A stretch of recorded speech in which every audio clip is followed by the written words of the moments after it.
This podcast is meant for general health information and is not meant to override any medical advice. All questions will be screened and not contain any personal information.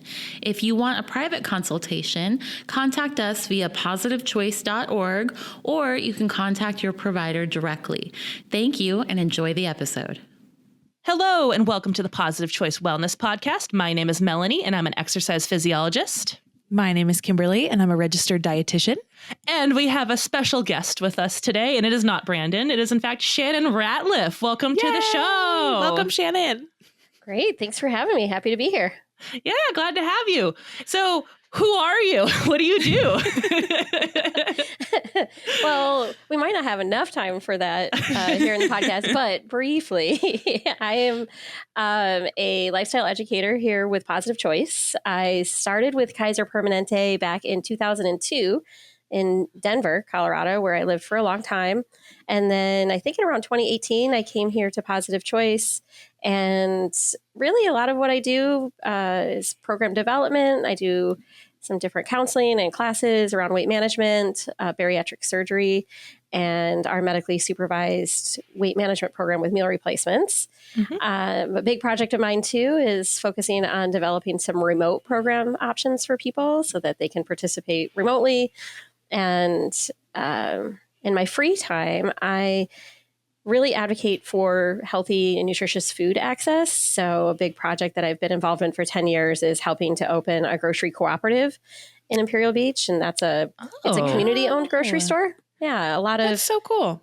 Yeah, a lot of communities lose access to grocery stores, and grocery stores often don't come into lower or mid-income areas. And so food cooperatives are a way for the community to bring something themselves so that they can have more, again, nutritious foods, local food options. So 10 years in the making. We hope to open it by the end of the summer. Oh, wow. Yes. That is I literally didn't know you did that. That's so exciting. Yeah. That's really cool. So you literally wear many hats. Like, that is a lot of stuff.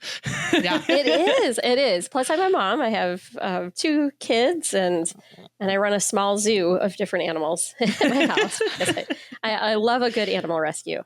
Okay. Oh my gosh. Amazing. So you're always bored. No, just kidding. Nothing to do ever. Awesome. Well, I love that. I learned some new things today, too, and I work directly with you a lot. So that's kind of really cool. Okay, well, before we jump into our topic, I actually think it's worth it to ask this question. Kimberly, what brings you joy today? Oh, good question. Okay, literally the first thing that comes to my mind, I'm not going to lie, it's Friday. That's bringing me a lot of joy today. The weekend is upon us. I am also a mom, and it's just been one of those weeks. You know what I'm saying? I feel like I need the Saturday, Sunday that is coming. That's fair. That's fair. So yeah, but what about you, Melanie? What's bringing you joy? It's always bread. I bought a book about bread, like artisan bread making, and so like there's a whole wheat bread loaf in there that I'm like, I'm gonna master this, because like my goal is to make whole wheat bread, and I haven't quite gotten it there because, long story short, hard to make whole wheat bread, turns out. Mm-hmm. But I found a recipe that's pseudo sourdough-esque but uses regular yeast, so I'm gonna try it this weekend and see what happens. But today I'm just making sourdough to like just get my hands dirty, and then we're gonna go from there. Okay, fun. I love it. Always bread. Shannon, what brings you joy today? Ooh, so lots of things. The Friday part is, I definitely identify with that. Mm-hmm. But I would say I recently got an espresso machine again. And yeah, I love a really good espresso, especially an Americano. And so I had that this morning. The hardest part about being an espresso machine owner is not having too much espresso. Okay. So I am learning more about decaf espresso. Very nice. Very nice. I live with a former barista, so I hear you there, because we also have an espresso machine and like I think 10 different types of coffee apparati. Like, it's like, what do you want today? Do you want the one on the stove, or you want the coffee maker? You want cold brew? Like, what do you want? And it's like, I'm feeling a raging caffeine addiction. It's great. Oh my gosh. Just a quick story. I was also a barista in college. That was one of my first jobs when I went to college. And my daughter last night is looking for her first job for this summer. And she, like probably most teenagers, would love to work at a coffee shop. And So she was going through and she was reading the hourly wages. And it reminded me that my starting wage as a barista in college was $4.10 an hour. Oh, And I had to Wow. be there to open. So you had to be there at like 4:45 in the morning to get everything ready to go. Wow. And I That'd be a did that monster. for $4.10 an hour. lifeguarding. Perspective. Yeah. Lifeguard. Much better hours. Agreed. Yeah. I was in Michigan. So lifeguarding in the winter is a terrible job. No, for your fair daughter. enough. You have a job. Don't talk Fair about enough. you anymore. Oh, for my daughter. Yes, she totally should. That's exactly right. She should lifeguard. Oh, goodness. There's 2 lifeguards sitting in the room right now. You're outnumbered. True. It is So we're like, true. it's great. Do it. We're biased. Yeah. Well, I'd love to keep talking about lifeguarding, but we're not. We're going to switch gears. So we're not going to talk about that today. Instead, actually, I thought it'd be interesting to talk about one of the programs that we offer here at Positive Choice, which is our meal replacement program. Because, we've had a lot of episodes. We're closing in on 80 soon here. It's getting pretty close. And I was like, we have never talked about this program that we offer. And I thought it'd be interesting to kind of dive into it and some of the cool things around it. And it'd be especially cool to have someone from, teaching that program here. And that's why Shannon's here today. And so that's where we're going to dive into. And I guess a good place to start, just to establish, this program in general, is what is it? That's a great question. So here at Positive Choice, our meal replacement program is a medically supervised meal replacement program, and it's a very multidisciplinary approach that includes lifelong support. So that might be a little bit different from other programs that might be out in the community, but it is a program that we take very, very seriously. And the reason is that in a meal replacement program, typically you're putting someone on what's called a VLCD, a very low calorie diet of around 800 calories, sometimes less. Or a low calorie diet, which would be, maybe 1,000, 1,400 calories a day. And so when you're going to put somebody on a very low calorie diet like that, you really need to take a lot of care and attention and consideration. And so this program, we use pharmaceutical grade meal replacements. They're shakes, soups, or bars that replace all or nearly all of everything that a person is eating with a meal replacement product. And when you would if you were to try to do that without meal replacements, you're going to be really, really hungry, tired, cranky, but you're also going to become really nutrient deficient. And so by using a pharmaceutical grade product, you can make sure that people get 100% of their daily nutrition, adequate protein, things like that. But they're also lower carbohydrate. And so people are in some degree of ketosis when they're in the program. And so rather than getting energy from foods and carbohydrates that people are eating, instead their body shifts to burning body fat as an energy source. And in that process, people tend to not feel very hungry. They tend to have really good energy and less brain fog. I hear a lot of people say, I didn't know I had brain fog until I didn't have it. Okay. And that's just a side effect of ketosis, right? It's a temporary state that can be really beneficial. So for a meal replacement program, it's a really convenient approach to reducing someone's calorie levels so that they can achieve their goal. So, okay. Yeah. Now, I've heard I've had a few of my patients that I work with tell me what I love about it is I just don't have to think, and I've heard that a few times. And I'm guessing just because of the way it's structured, it just allows for that, where it's just here's something you do. You don't have to think about it. You're just done. Is that kind of how the flow is for that? Absolutely. I hear a lot of people say that taking a break from food is the best part of the program. I think the important thing to consider is that for a lot of people, they are experiencing constant food noise throughout the day. An average person is thinking about food. I don't remember what the number is, but it's some insane amount of time, like 300 or 400 times a day, we're encountered with some type of thought around or decision around food.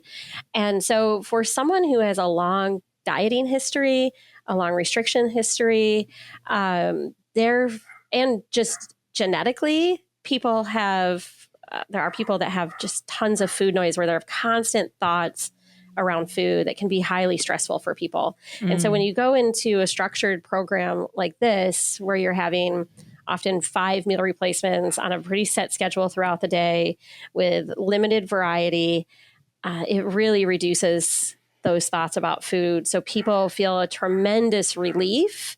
And a lot of people say, I feel like I got my life back. I'm able to go back to doing hobbies, or I'm able to take care of things that I've been wanting to for a long time because I don't have to spend time thinking, preparing around food.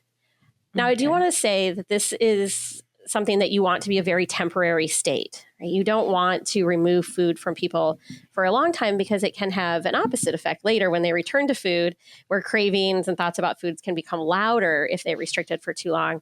And so meal replacements are really meant to be a very temporary approach to help someone.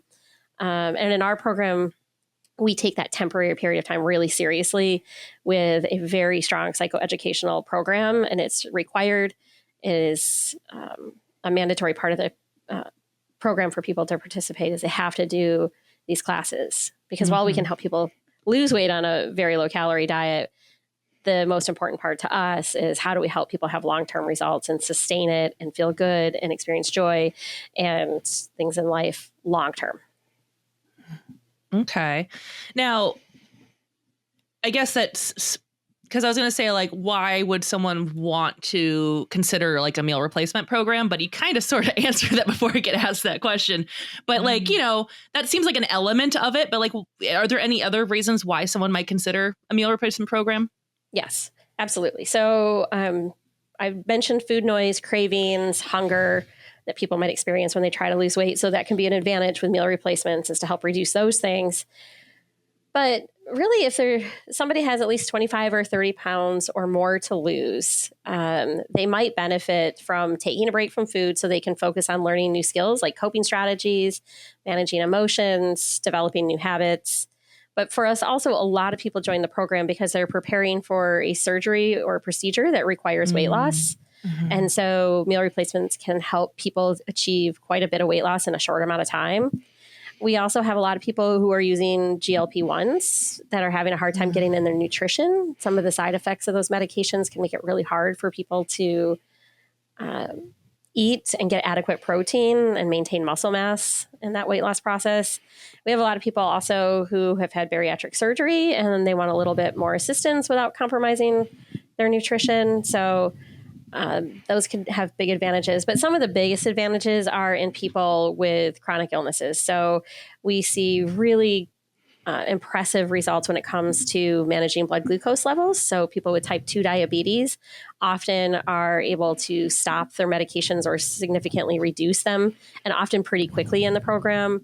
We see big improvements in blood cholesterol and blood pressure readings, really rapid improvements in fatty liver, and you can have fatty pancreas as well. So big improvements there. And then we also see significant improvements for people who have pain that's related to inflammation or excess pressure on the joints. Okay. So not all pain is related to those things. So we can't promise that everybody's pain is going to improve. But for a lot of people with inflammation and pressure on the joints, you're going to see fast results. Wow, that's really cool. That makes me wonder, because that sounds like it's so good for so many things. Is there anyone who should like that it isn't for, like that it wouldn't quite work for or wouldn't be designed for, I guess? Yes, definitely. So one, you need to make sure that you have an adequate BMI. You wouldn't want to do an intensive program like this if you didn't have at least 25 or 30 pounds to lose. There are certain medical conditions that would exclude someone. That would get really specific, but there are some things that we want to consider. Anyone who's pregnant or breastfeeding needs to wait until they're done. Anyone who's had a recent procedure that's not fully recovered needs to make sure that you're fully healed. We also are really mindful of making sure that there's not any active eating disorder that's happening or substance use disorder. So it might seem obvious, but you wouldn't want to put someone on a highly restrictive eating plan that has an active eating disorder. It would definitely make that worse. And anyone who has a history of an eating disorder would want to talk to their provider because you could trigger a relapse in something like this. Anyone who has medical or psychiatric conditions where a restrictive plan would be not advised, would want to talk to their provider. But yeah, so in general, we are really mindful of making sure that the this program is the right fit for people who get started with us. So it's a pretty intensive onboarding process for people. Wow, that's super cool. I like that we do make a point to make it sure like the patients we work with do benefit at the absolute most from whatever program they do take. It's like something we all are fully aware of with all the programs that we teach Positive Choice. It's definitely a big part of that. We want to make sure it's for everybody who can do it safely, healthfully, and so forth. And I love that it's the considerations taking everywhere, you know? Mm-hmm. Now I'm curious. So when patients are starting to take this program, like, I mean, again, I've had a few of like, I haven't personally done it, but I have had a few of my own patients who've worked through this program a few times. And the question about is the first week. The first week of starting the product, because I know when you do this program, right, you don't do it the very, very first week of class. It's kind of establishing the class itself. And it's the second week you start the class, you start taking the product. So what's that like for the patient experience? Yes, that is a very common question that we get when people get started. There's a lot of nerves and a lot of anxiety getting started. It's a big change. So it's a huge change. Yeah. And it's not just a change in how much you're eating. There's a big change in your life to do a program like this. And so we can talk more about that. But when people get started in the first week, like you said, we give a really good preparation period. We have a full information session before people get started. And then we have a full getting started class where we give all the ins and outs and the nitty gritty details that people need. And then people start the meal replacements the following week. And so we often tell people to expect the first few days to be challenging because when your body is shifting from using carbohydrates as a primary fuel source into burning fat as a primary fuel source, it's not an on and off switch. And so it's going to be a gradual process. And so it can take 3 to 7 days, sometimes even more, depending on what someone's eating habits had been like before they started. To really get into that place where their hunger reduces, their energy goes up, and they experience some of those beneficial side effects I talked about. So I always tell people to just have grace with themselves the first few days, let people around them know that they may not be involved in family dinners or lunches for a few days. They may not be going out and doing the same things they were doing. And maybe they're watching Netflix for those first few days and just holding up in their room just to get through that initial period. And all of those options are okay. And some people are fine and they go about their life and like, I went hiking or I went with my family to Disneyland and I was fine. But anywhere that people fall on that spectrum is considered normal. So we tell people spend a few days, get yourself used to it. You may feel a little flu-like. Sometimes people will get some headaches. Sometimes people just are having probably feel like withdrawal symptoms, initially, and then fine. And then they're good. Hey all, it's Melanie. Looking for a simple way to stay motivated, healthy, and connected this summer? Summer's the perfect time to invest in your well-being. Join us for the Summer Seminar Series of Positive Choice, a season of free, online weekly classes that will inspire you to eat well, move more, and stress less. Each week from June through August, our expert instructors will guide you through fresh, practical tips on nutrition, fitness, mindfulness, and more.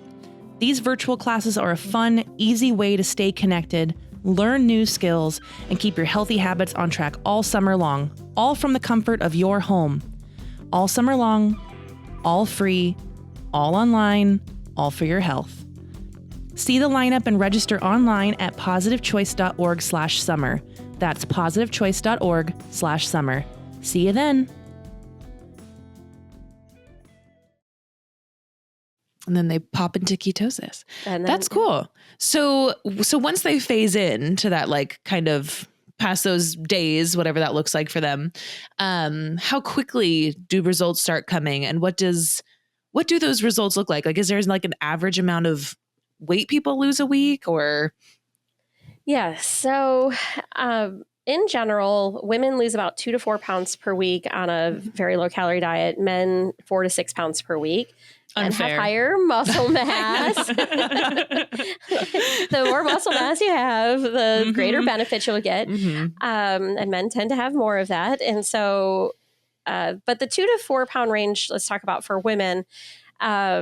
really depends on someone's physical activity level. So the more physically active the person is, the higher they'll be on that sort of range. If someone's not able or in a routine for physical activity, they're going to be on the lower end. They may have 1 or 2 pounds per week versus someone who's really active that may have 3 or 4 pounds as a woman. And the same goes for men.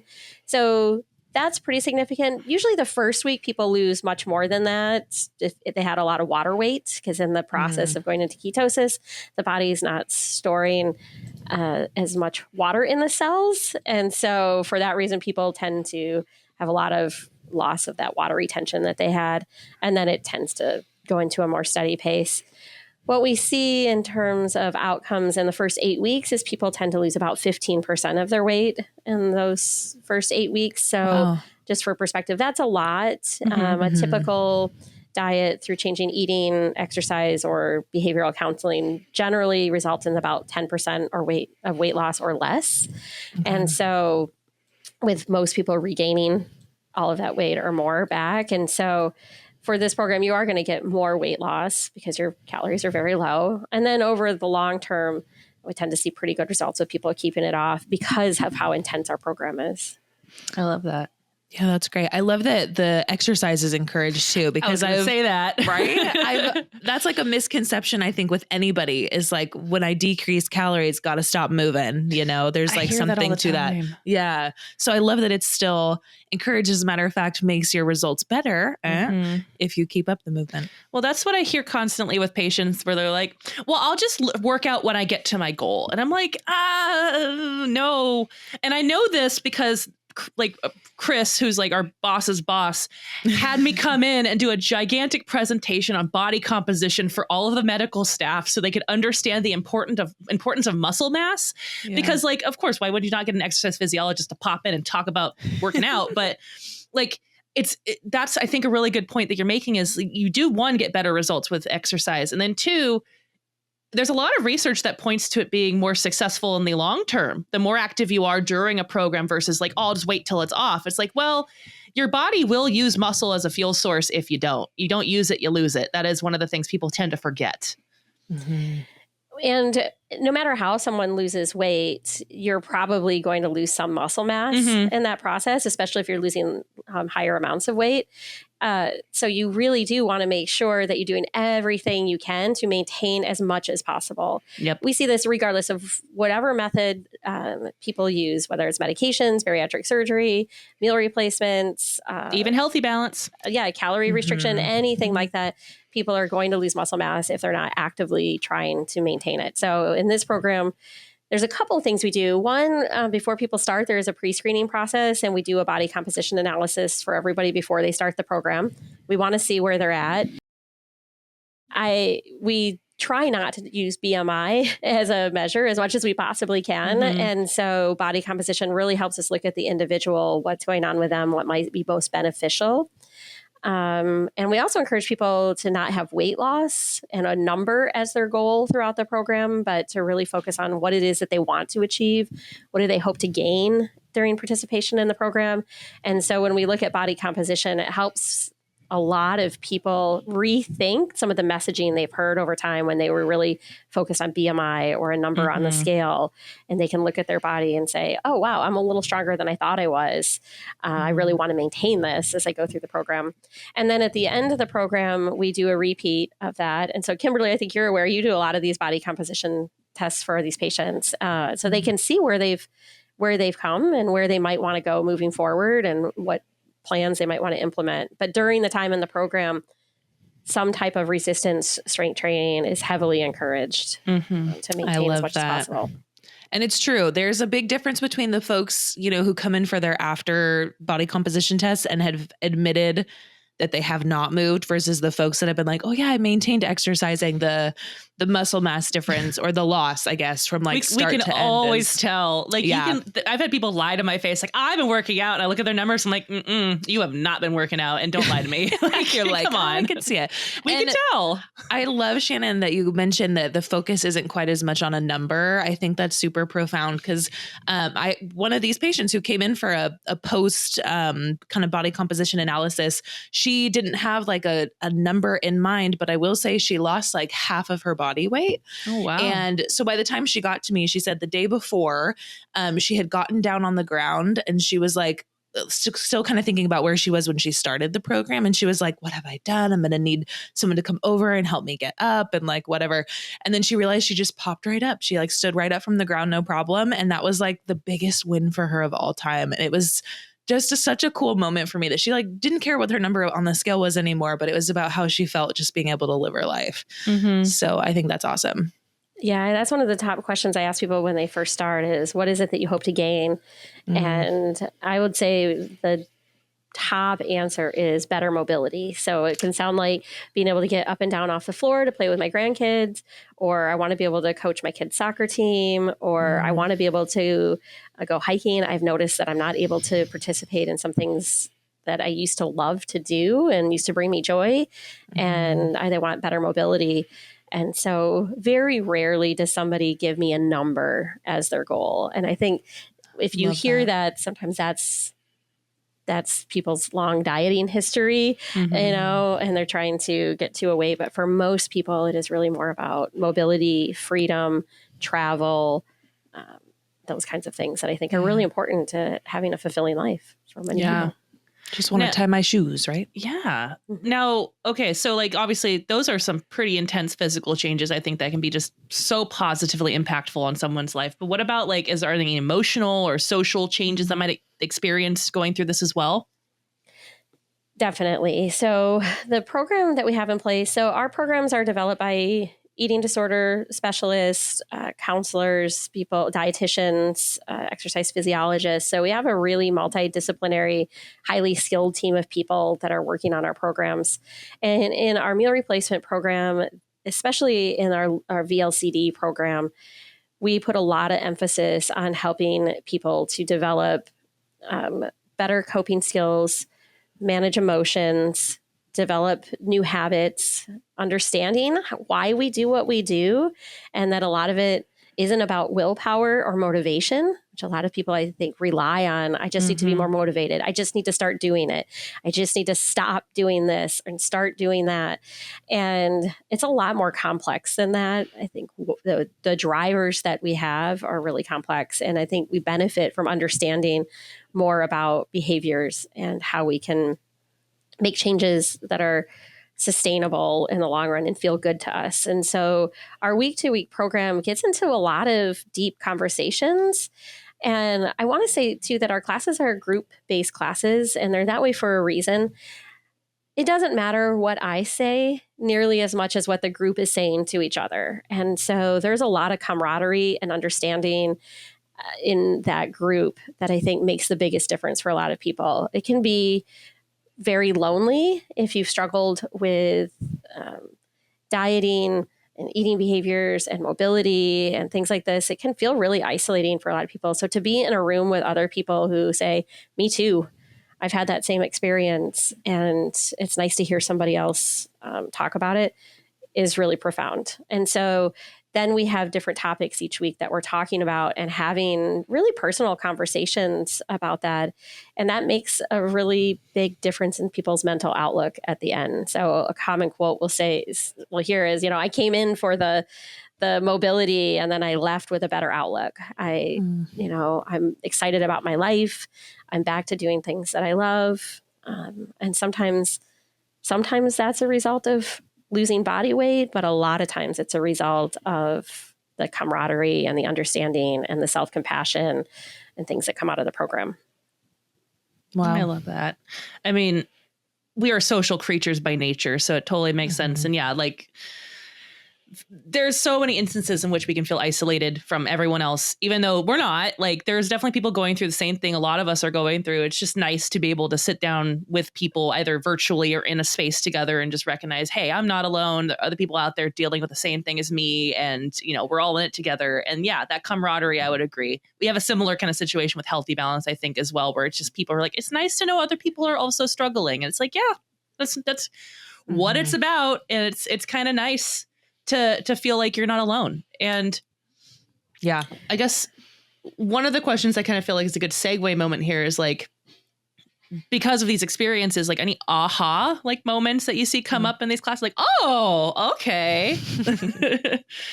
Yes. Most of it comes around becoming more self-compassionate, right? And releasing some shame, guilt, feelings that people hold on to for a long time. At the end of the day, the reason that we do what we do is in an effort to take care of ourselves, right? So our brain sole purpose is to keep us alive and take care of us. And so we develop habits and patterns over time that help to keep us safe. And sometimes those behaviors are helpful in our health, and sometimes they're not helpful in our health, but there's still an effort to take care of ourselves. And so when a person can take time to reflect on what they're doing, what are their own individual needs, what are their own priorities in life, what are their boundaries that they're holding in life, what are the thoughts and feelings that they have throughout the day, and you really take a look at some of those different things as a person, you can start to realize, like, oh, I was just in a routine way of thinking about things, and it wasn't even true. Right. But I just was so busy with work and taking care of my kids and helping other people and volunteering, whatever, that I didn't realize that I really wasn't taking time to truly take care of my own personal needs or take care of myself. And so a lot of times people will say, like, oh, I didn't realize that I'm also part of my family, right? That I also deserve to be taken care of, and it's okay for me to take the time I need. So it's a lot of self-compassion that people develop that I think is the biggest aha moment. I've never in my life told anybody anything related to probably nutrition or exercise that they haven't heard before, right? And so, it's not unusual that people in the class for the first time are realizing that they really were their worst critic, that they were really struggling with, again, low self-esteem and body image and these kinds of things that they've just never had a place to address or a place to talk about with other people, and to really think about those messages that they've held on to for a long time. And I think that's the most powerful. That's the part that I think is the aha moment for a lot of people is, oh, wow. Yeah. You know? That's powerful stuff, to like recognize that it's okay that you become a priority and your health becomes a priority, and you don't have to throw yourself on the back burner anymore. I love that. I love that you've seen and got to help a lot of patients like get to that realization. That's so cool. It makes me wonder, what does like the long-term results from this program look like? Because it sounds like it's transformational, like overall, right? Like, of course, physically, there's a big difference with your weight, chronic health conditions, like so many things improve, mindsets improve, right? But like on a long term, what does it kind of look like for folks after the fact? Yeah, that's a great question. So when it comes to maintenance efforts, meal replacements have pretty good outcomes compared to other modalities. So bariatric surgery still remains the gold standard in terms of losing weight, keeping it off in the long run. But we see pretty similar results in a meal replacement program if the person was part of a psychoeducational program and if they've did the maintenance efforts. So people who do not complete the program or maintain their follow-up in maintenance programs tend to regain weight in similar ways of other weight loss efforts. But for us, we find that 50% of people are keeping at least half the weight off that they lost. So for perspective, most people are going to regain all and maybe more of weight that they lose within 5 years. So for us, within 5 years, 50% of people are keeping at least half of the weight off. The other 50% are keeping about 25% of their weight off. And then the other 25% are regaining their weight. Right. Okay. And so I think this speaks to really how important it is that if you're going to do a program like this, that you make sure that you're doing one that is designed with a long-term maintenance program in mind, that there are a lot of options for follow-up, that it's easy to do that follow-up, and that the weekly classes that you're really getting good care during the time that you're on the program. And so that you, again, really have the best chance possible of being those people who are keeping their weight off. I love that. So don't like fly the nest, try to like stay connected, you know, follow through, do all the things. Yeah. Long-term results are based on making sustainable behavior changes. And so if you look at a meal replacement program as a crash diet, it will work to lose weight, but you know, there's really no evidence that it's going to work in the long run if you haven't made behavioral changes that you can sustain. And so again, that's a big focus of our program, is looking at the individual. What can they reasonably do? What can they sustain? How can we support it? Our program has a lifelong maintenance program. And so if somebody does our program, they have access to lifelong classes that we call boosters. And boosters are classes, workshops, and support groups that people can pick and choose from. We offer lots of them every month at a variety of times online to try to make them as easy as possible. They could be on trending topics of things that people might want to learn more about, or some classic topics around strength training and resistance training. Some of our boosters are even working out in our gym and working with one of our exercise physiologists, but a variety of different support options so that there's something for everybody to continue that follow-up with us. And I think there's a lot to be said too from getting that from your healthcare provider. And so, yeah, you know, our motivation is to help people be well and feel well for the long run. And so, you know, we don't have any other motivation than to do the best that we possibly can for people. That's great.